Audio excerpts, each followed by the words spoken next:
Mr. Danilo Bongkinki, National Referee. Second referee, Mr. Rodrigo Rojas, National Referee. Let's call on our starting lineup from our Warriors from the University of San Carlos. Let's start off with jersey number 2, Maria Teresa Aranas. Wearing jersey number 6, guest player Maria Abigail Praca. At number 11, Chona Gesulga. Wearing number 14, Metoshina Bate. At number 15, Suzette Panis. And team captain with jersey number 18, Nina Irish Cortez.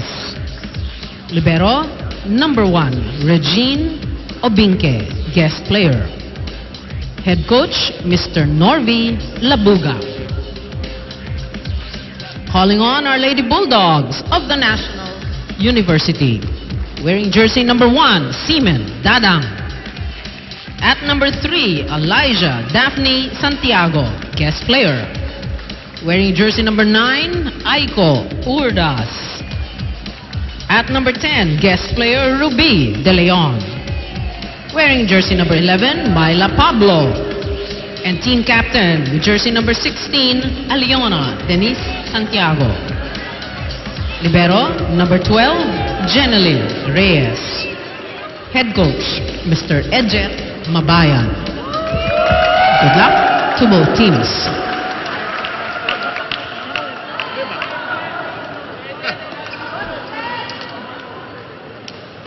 Bilib ako sa fans club ni Edjet Mabayad. hindi naman binayaran. Full force? Hindi naman binayaran. Full force ba? Mukhang barangay sa kanila ito di ba? Mga kaibigan, this is the most interesting input of the 10th year of the Shakey's B-League. True. The very colorful pictures, the text, of course. It takes you from the very start. Ito yung, di mo, yung pinaghirapan. Alam mo, sa pinaghirapan Lyceum. tong book na ito na talagang worth it. And very affordable. When you come to the venue for the B-League games, you can get a copy at very popular prices. Makes for great summer reading, actually, lalo na kung volleyball fan ka. At lalo na yung matagal nang sumusubaybay dito sa Shakey's B-League. You'll Ito enjoy it. yung perfect na souvenir dala simulat sa pool. Alam mo, ang isa lang ang mali nitong libro na ito. Ang ganda ng glamour photos ng Remulla Sisters. Dapat kami ni Noel Zarate. Kinunan din. Paano magiging glamorous? Makaharap yung tiyan namin dalawa. Di ba? Di ba? Stomach bump, hindi Parang bodyguard ng Shakey's B-League. Bouncers ng Shakey's B-League. Okay, under tayo sa game ito. Ruby De Leon pala is the setter of NU. Yes, correct. And sharp serve coming from her. Ang liit ng net pag nagsama tong mga Santiago, no? Hindi lang sila, dahil yung mga matatangkad pa rin na players ng NU. Yung pinakamaliit nilang player na si Jen Reyes, yun naman yung isa sa deadliest. Diba? Yes, look at that. How can you get a spike through when there's a block like that in front of you? Well, on the other side, Obinke, the guest player, Regine Obinke of San Carlos, is a guest player din. Hindi siya galing dito sa eskwelahang ito. But, well, para kunin siyang guest player, ibig sabihin grabe din ang expertise nito. Yung galing nito sa pagiging libero. That's inside. Urdas taking care of business with a middle hit. Well, University of San Carlos would really have to be doubling their effort, especially on floor defense against the NU Lady Bulldogs. The confidence in which they played against Arellano, a team that had Ging Balse and then Nerissa Bautista. They stretched that game all the way to the max. Shakey's for Fun Family Pizza, it's got to be Shakey's, and that's the familiar serve of Ruby De Leon. Here's the attack over the high block, and then you block. Boy, it's a tough life. You have to block, and then you have to spike and then block on the other end if you're San Carlos, actually. Yan talaga, kailangan magiging maingat sila both din sa block. They have to stay on para hindi lang magulo yung depensa. Pero yung floor defense ang kailangan nilang paghusayan ng todo-todo. Down the middle goes Dindy Santiago, always has a nice smile for everybody. Member of the All Smile team. Ooh, down it goes, and a big smile on the face of number 14. That is one of our favorite names, Metoshina Bate. Metos.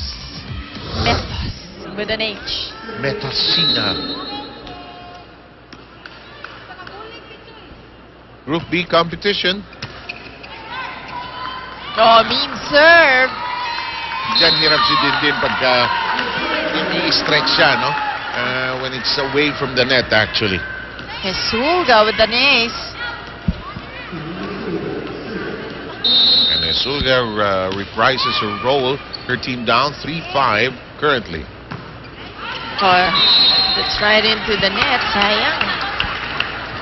Giving away a point as, well, when Jaja Santiago comes in, pag nagkakasabay sila ni Din, parang poste, no? At ang haba pa ng mga kamay. Walang patay na ilaw sa bahay ng mga Santiago. Ang dali magpalit. Galing magpalit. Look at that double block. Oh, well done. Panis. Smartly.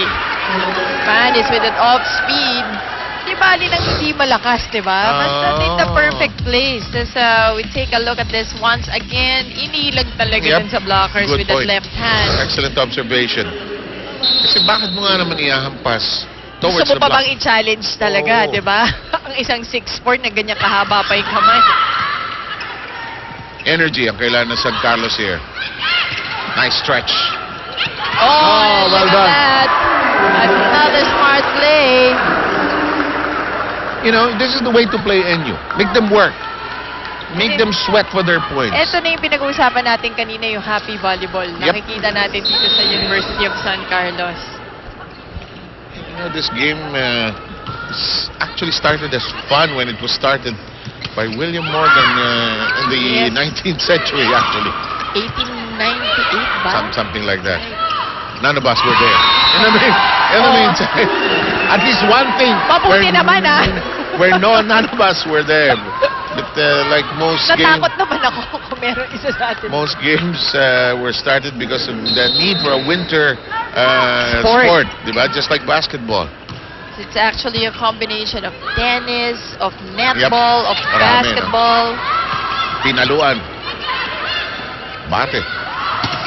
Hule, Panis rather with that spike, but that play was out of reach. It's still close nevertheless. It's at 7-6 and NU now obtains the serve. Watch this.